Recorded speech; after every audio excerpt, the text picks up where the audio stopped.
Hey there, designers. Thought I'd bring you a quick overview of some of the different types of shapes that you can bring into your designs in Tinkercad.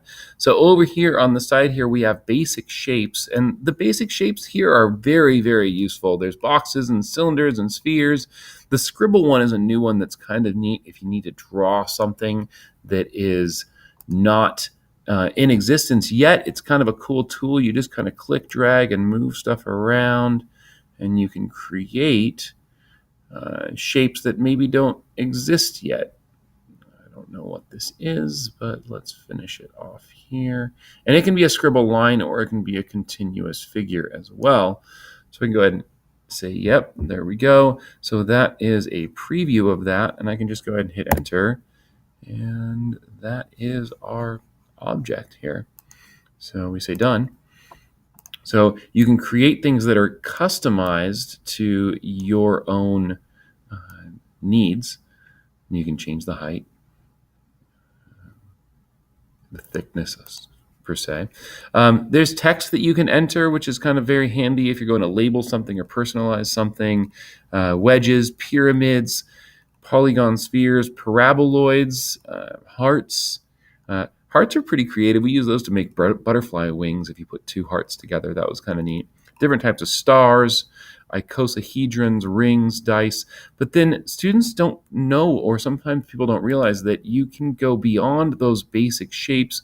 There's specific texts and numbers that you can bring in, different types and varieties.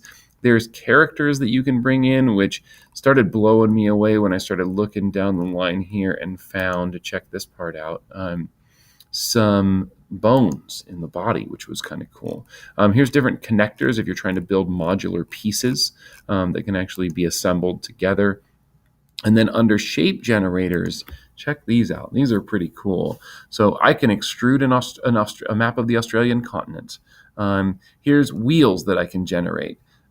Different types of wings, cruxes, tires, gears, flattened cylinders, lobes, Mobius strips, parabolic reflectors.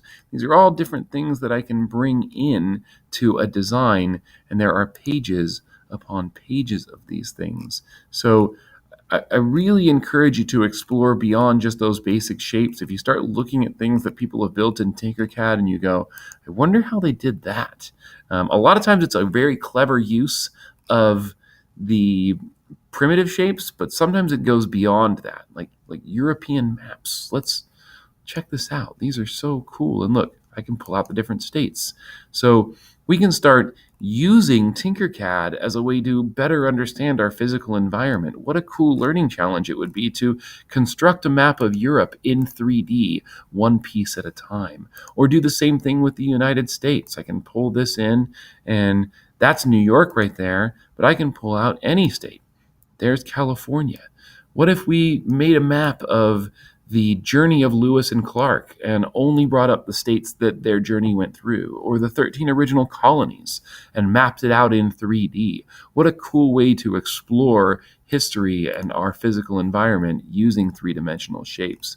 So it's pretty darn powerful, and I thought that I just would share that with you. It's one of those things that got me really excited when I started seeing how deep this shape generator menu truly is. Hope you have fun with that, and I'm looking forward to seeing what you create with the shape generators in Tinkercad.